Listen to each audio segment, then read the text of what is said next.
Welcome to the latest climate podcast. Here are today's top climate news stories. India and the United States are excited to enhance their energy partnership, focusing on oil, gas, and civil nuclear energy.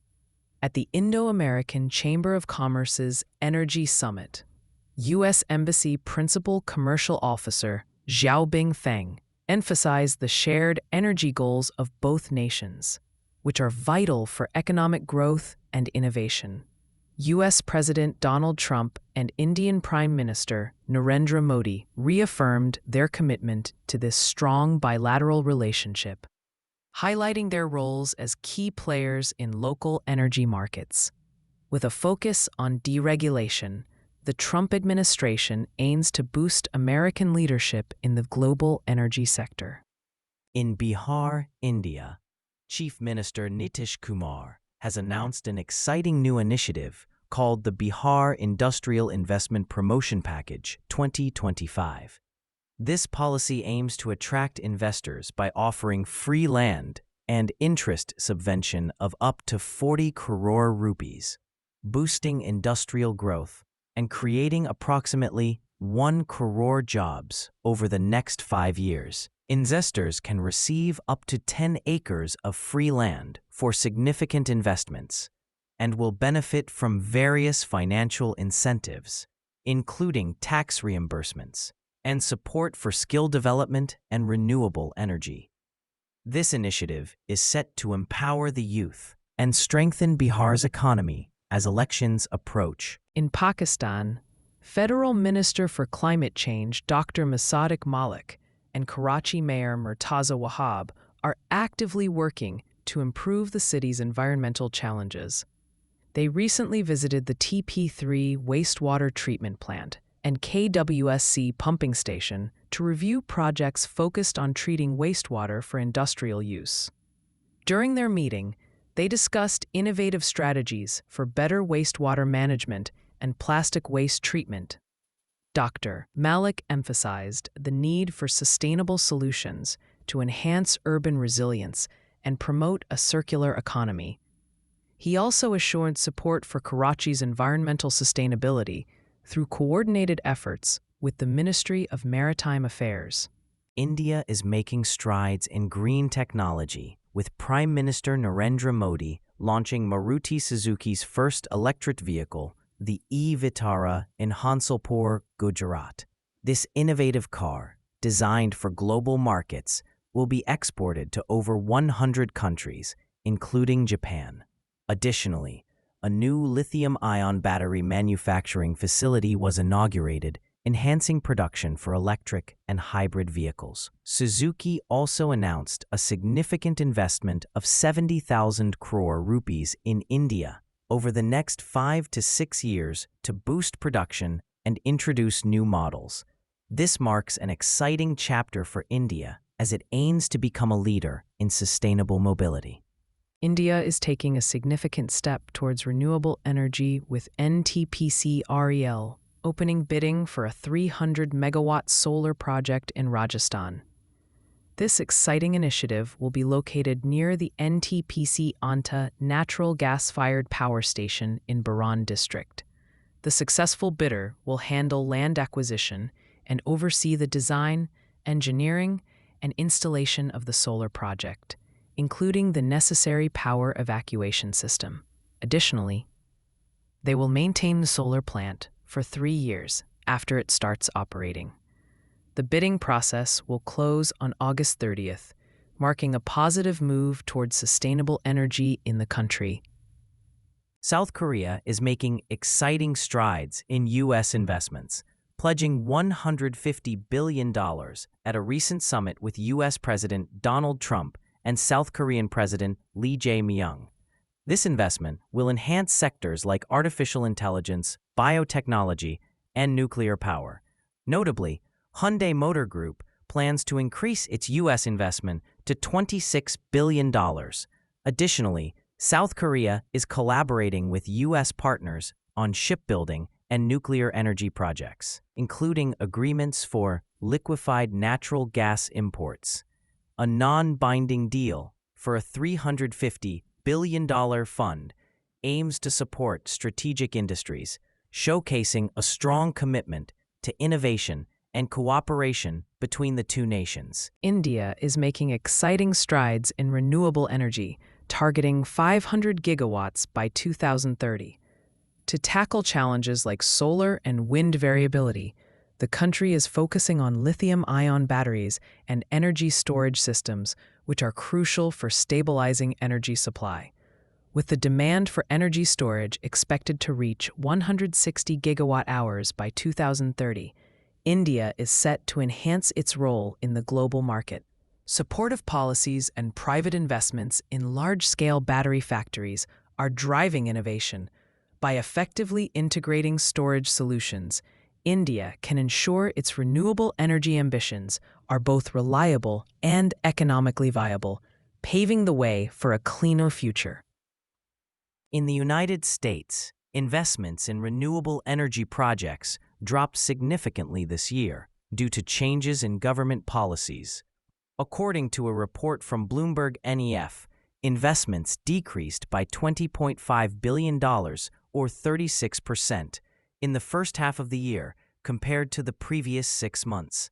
Wind and solar energy commitments also fell by 18% during this time. The decline is attributed to shifts in White House policies and uncertainty surrounding tariffs imposed by President Donald Trump. This situation highlights the challenges facing the renewable energy sector in the U.S. as it navigates changing political landscapes. India faces challenges as U.S. tariffs on its goods are set to double, potentially impacting private capital investment and the performance-linked incentive schemes. The tariffs could slow down growth in capital-intensive sectors like advanced chemistry batteries and solar modules, which have seen fewer approvals compared to lower investment sectors like food and automobiles.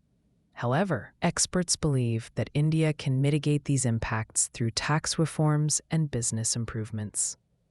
With a growing domestic economy and less reliance on exports compared to other countries, India remains positioned to seize new global opportunities and sustain its growth momentum. Sweden is currently hosting the 35th World Water Week in Stockholm, emphasizing the vital connection between water management and climate change under the theme Water for Climate Action. This event highlights the importance of safe drinking water for socioeconomic development and healthy ecosystems. Landlocked developing countries like Bhutan, Rwanda, and Saudi Arabia are showcasing their successes in improving water access, providing inspiration for others. Additionally, UN Water is working to address financing gaps in water and sanitation services, aiming to create innovative funding solutions to ensure universal access. This initiative is crucial for enhancing well-being and tackling poverty globally. Neil Pandya, a marketing expert, is transforming the industry with his innovative company, Climate AI, which focuses on climate responsibility. By combining advanced technology with marketing strategies, Climate AI offers tools like cross-media carbon intelligence and agentic AI suite. These features help businesses integrate environmental considerations into their campaigns. The platform is launching across regions including Asia-Pacific, the Gulf Cooperation Council, Europe, the United Kingdom, and North America, aiming to become the go-to resource for chief marketing officers. This exciting development promotes sustainable growth while addressing climate change, paving the way for a greener future in marketing. Asiasoft Technologies Private Limited has proudly launched a learning and development capability center in Mangaluru, India, aimed at fostering clean energy talent. This impressive 50,000 square foot facility will support the country's renewable energy goals under the National Electric Mobility Mission and National Solar Mission. Founder Bipin Chandra emphasized the center's role in preparing hundreds of professionals annually to innovate and manage future technologies, by blending classroom learning with practical experience in areas like artificial intelligence, smart grids, and climate technology. Asiasoft is committed to ensuring that India's workforce is ready for the challenges of tomorrow in the clean energy sector. The Indian National Congress is raising concerns about delays in nuclear legislation reform that could boost private investment in nuclear power plants. Congress General Secretary Jairam Ramesh criticized the government's failure to introduce necessary amendments during the recent parliamentary session and urged for a bill to create an independent regulatory body. This body would operate separately from atomic energy institutions, fostering a more inviting environment for private enterprises. Ramesh also acknowledged the important contributions of past leaders like Arun Jaitley and Sushma Swaraj in developing the Civil Liability for Nuclear Damage Act 2010, warning that current proposals might undermine their progress. In the United States and beyond, several renewable energy stocks are gaining attention for their potential in the clean energy sector. Companies like Quanta Services, Bank of New York Mellon, and Southern are leading the way in providing sustainable energy solutions. Quanta Services focuses on electric power infrastructure, while Southern Company generates and distributes electricity, including renewable projects. Rockwell Automation enhances industrial processes with digital solutions, and WEC Energy Group offers regulated energy services. With the world shifting away from fossil fuels, these companies are positioned for growth, making them exciting options for investors interested in renewable energy. The United Kingdom is exploring the exciting potential of space-based solar power, which could revolutionize renewable energy. A study from King's College London suggests that satellites in geostationary orbit could provide up to 80% of Europe's renewable energy needs by 2050. These satellites would capture sunlight continuously and transmit it to Earth, overcoming the limitations of traditional solar power. However, challenges remain, such as the high costs of building and launching the necessary infrastructure. While the concept is promising, it may take until 2050 to become economically viable, making it a fascinating area for future research and development.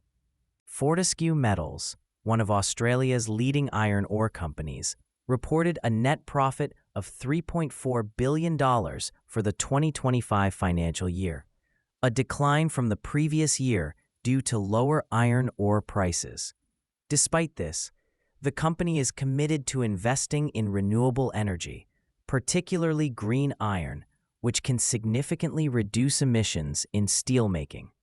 Fortescue has launched a solar farm and plans to produce green iron at its Christmas Creek project. The company aims to enhance its technology for battery electric trucks and continue pursuing green energy solutions, ensuring a sustainable future while meeting market demands. The United Kingdom is facing challenges regarding its approach to managing unauthorized migration, as recent protests have erupted over the government's decision to evict asylum seekers from a hotel in a London suburb.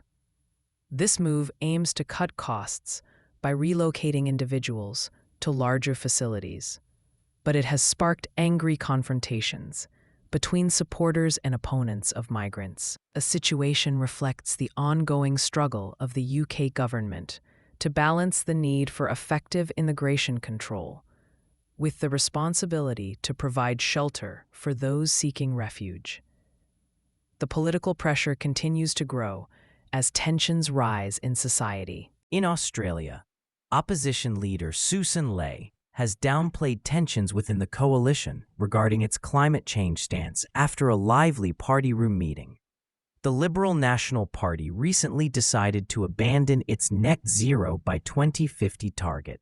Ley described the discussions as positive, emphasizing the importance of debate and collaboration among party members. Shadow Energy Minister Dan Tehan is working on a review focused on lowering energy costs and reducing emissions. Despite some nationals advocating against climate commitments, Lei expressed confidence in her leadership and the party's ability to navigate these challenges. For more climate news, make sure to download the Change Your Climate app from the Apple App Store or Google Play Store. Please note, these stories were AI-generated from real news sources, which isn't always perfect. If you have any concerns or questions about the news contained in this podcast, please reach out to us. Thank you, and see you tomorrow.